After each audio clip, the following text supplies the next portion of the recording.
Bonjour chers amis de l'émission Saveurs Divines, je m'appelle Enrique Cox et ce matin nous allons nous pencher sur un passage dans 2 Timothée, chapitre 2, du verset 3 à 4. Nous tenons bien le thème de la semaine et le titre de mon message c'est « Être un bon soldat de Jésus-Christ ». Nous pouvons voir que Paul l'utilise dans ses lettres, cette image à plusieurs reprises. Et ici, dans ces passages, nous pouvons voir que Paul lui dit à Timothée encore « Souffre avec moi comme un bon soldat de Jésus-Christ. Aucun soldat en service ne s'embarrasse des affaires de la vie courante s'il veut plaire à celui qui l'a recruté. » Eh bien, frères et sœurs, Paul nous rappelle que la vie chrétienne n'est pas exempte de défis. Nous avons vu ces derniers jours qu'être un soldat de Christ implique de faire face aux épreuves avec endurance. À l'époque de l'apôtre Paul, les soldats dans l'armée romaine devaient supporter des entraînements rigoureux, marcher sur des longues distances et s'exposer à des dangers constants.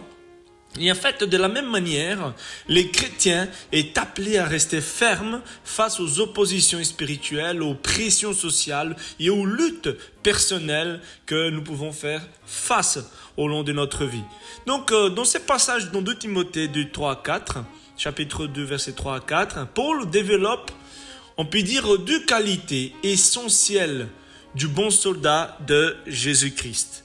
C'est-à-dire l'endurance dans la souffrance, mais aussi la capacité à se concentrer sur sa mission sans distraction de la vie.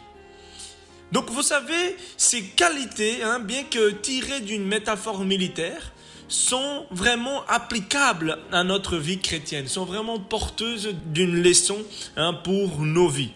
Donc la première qualité que j'aimerais souligner, chers amis, basée sur ces versets, c'est que nous, en tant que soldats de Christ, nous devons endurer dans la souffrance. Souffre avec moi comme un bon soldat de Jésus-Christ. Paul savait, chers amis, que la vie chrétienne est un combat spirituel. Et il appelle Timothée à être prêt à souffrir comme un soldat qui endure des épreuves pour accomplir sa mission. Et cela signifie pour chacun de nous, frères et sœurs, que nous devons accepter les défis, les sacrifices personnels comme partie intégrante du service à Dieu.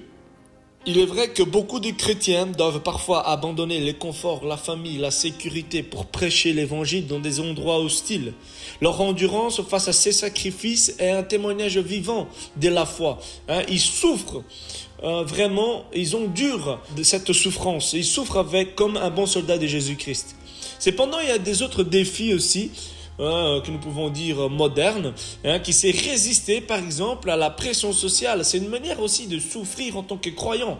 Un croyant aujourd'hui qui s'engage activement dans la société, qui lutte pour sa foi, peut être moqué, rejeté, que ce soit par des collègues, par des amis et même parfois par vraiment la famille.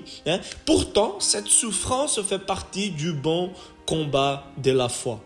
Aussi, nous devons aussi supporter nos épreuves personnelles. Chacun de nous, chers amis, nous faisons face vraiment à plusieurs choses qui peuvent nous arriver, plusieurs événements qui peuvent nous arriver en tant qu'être humain. Le soleil s'y lève pour tous. Donc les luttes telles que des conflits familiaux, des pertes financières, des maladies deviennent, on va dire, des opportunités pour nous en tant que croyants de souffrir comme un bon soldat de Jésus-Christ, mais aussi de grandir dans la foi en s'appuyant sur Dieu, en s'attendant à sa force, lui qui vient renouveler nos forces dans ces combats. Et nous pouvons voir dans Éphésiens, ça a été évoqué par notre sœur Immaculée, Éphésiens 6, qui décrit l'armure du chrétien, qui est essentielle pour tenir ferme dans les combats spirituels. L'endurance face à la souffrance vient aussi de notre capacité à tenir ses armes, à tenir bon avec ses armes dans les combats. Éphésiens 6, chapitre 6, verset 13 à 18, il nous dit « C'est pourquoi prenez toutes les armes de Dieu afin de pouvoir résister dans les jours mauvais et tenir ferme après avoir tout surmonté. Tenez donc ferme. » Et alors il dit « Ayez autour de votre taille la vérité en guise de ceinture. » enfilez la cuirasse de la justice, mettez comme chaussures à vos pieds les ailes pour annoncer l'évangile de paix. Prenez en toutes circonstances, très important, toutes circonstances, les boucliers de la foi, avec lesquels vous pourrez éteindre toutes les flèches enflammées du mal. Faites aussi bon accueil au casque du salut et à l'épée de l'esprit, c'est-à-dire la parole de Dieu. Faites en tout temps par l'esprit toutes sortes de prières et de supplications.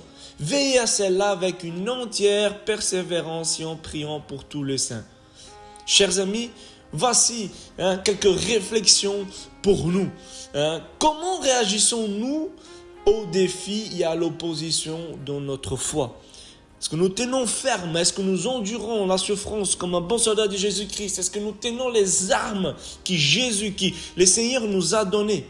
Sommes-nous prêts à souffrir aussi pour notre mission, pour notre foi, sachant que Christ a lui-même enduré la croix pour nous sauver? Chers amis, être un bon soldat de Jésus-Christ, c'est endurer dans la souffrance, mais aussi n'est pas s'embarrasser des affaires de la vie. C'est 2 Timothée 2, verset 4 qui nous dit cela. Aucun soldat ne s'embarrasse des affaires de la vie s'il veut plaire à celui qui l'a enrôlé. Paul explique ici qu'un bon soldat doit être concentré. Il ne peut pas se permettre d'être distrait par des préoccupations secondaires, car cela compromettrait son efficacité dans les services. De même, un chrétien, vous et moi, nous devons vivre avec une priorité claire. Plaire à Jésus-Christ, c'est lui qui nous a appelés. Il y a une histoire frappante, l'histoire d'un soldat qui avait le métier d'horloger. Et l'histoire de ce soldat, on nous raconte qu'il était pendant la guerre. Il était enrôlé pour aller dans les combats. Et cet homme était en guerre, mais il était préoccupé par son métier d'horloger. Il avait pris toutes ses montres, vraiment pour réparer pendant qu'ils étaient dans les camps de concentration. Cependant, lorsque les soldats ils ont eu l'ordre de s'y mettre en route pour les combats, il a refusé d'obéir à l'ordre de lever du camp. Et il avait des montres à réparer, il voulait avancer dans ce travail-là. Et l'histoire nous dit qu'il a perdu de vue sa mission principale. Il a mis en péril sa vie, car les camps, il a été attaqué, sa vie a été en danger. Et en fait, tout simplement, chers amis, c'est la montre qui s'attachait aux affaires de la vie peut nous détourner de notre appel spirituel. Donc, cela nous enseigne, chers amis, nous fait vraiment réfléchir. Sommes-nous en train de prioriser notre mission spirituelle? Bien évidemment, nous devons avoir, bien sûr, notre travail séculier. Nous travaillons tous. Il est important, c'est très important. Cependant, dans la vie quotidienne, tout croyant, il doit aussi choisir de prioriser sa mission spirituelle. Donc, le croyant peut aussi être confronté à des autres distractions potentielles, que ce soit la réussite professionnelle ou une réussite matérielle, ou même parfois des choses qui peuvent nous distraire, enlever notre concentration. Ça peut être des loisirs excessifs ou une consommation même abusive des médias, que ce soit des télévisions, des réseaux sociaux, etc. On connaît tous. Et dans la Bible, il y a aussi un exemple parlant, l'exemple de Marthe et Marie. On connaît tous l'histoire de Marthe et Marie en Luc 10. Marthe était préoccupée par des tâches pratiques, alors que Marie, au contraire, elle avait choisi d'y rester au pied de Jésus pour écouter ses enseignements. Et Jésus a loué donc Marie pour avoir choisi la meilleure part. Une image claire, chers amis, de la priorité spirituelle. Bien évidemment, encore une fois, les deux choses sont importantes, mais ma réflexion est, les deux tâches étaient importantes, mais d'une manière imagée. Quelle montre à réparer me distrait de ma mission principale? Qu'est-ce qui prend notre temps? Qu'est-ce qui nous fait vraiment égarer de cette mission? Est-ce que mes activités quotidiennes m'aident à plaire à Jésus ou c'est juste pour me satisfaire à moi-même? Bien évidemment, il faut un équilibre. Mais nous devons, chers amis, en tout cas, ne pas perdre surtout cette mission spirituelle. Et donc, j'arrive à ma conclusion.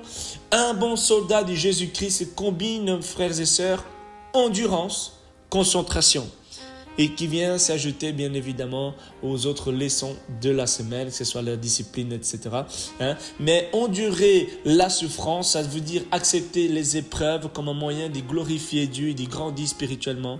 Aussi la concentration, comme éviter des distractions, rester focalisé sur sa mission, refusant de se laisser entraîner par les affaires secondaires de la vie. En tant que croyants, notre mission, chers amis, est de plaire à Jésus. C'est lui qui nous a appelés. Si cela exige de nous une discipline rigoureuse, une persévérance face aux défis, il y a un engagement à vivre avec des priorités claires qui c'est de vraiment plaire au Seigneur. Amen. Que vous soyez fortifiés par cette parole et que vous ayez une très bonne journée. Que Dieu vous bénisse abondamment.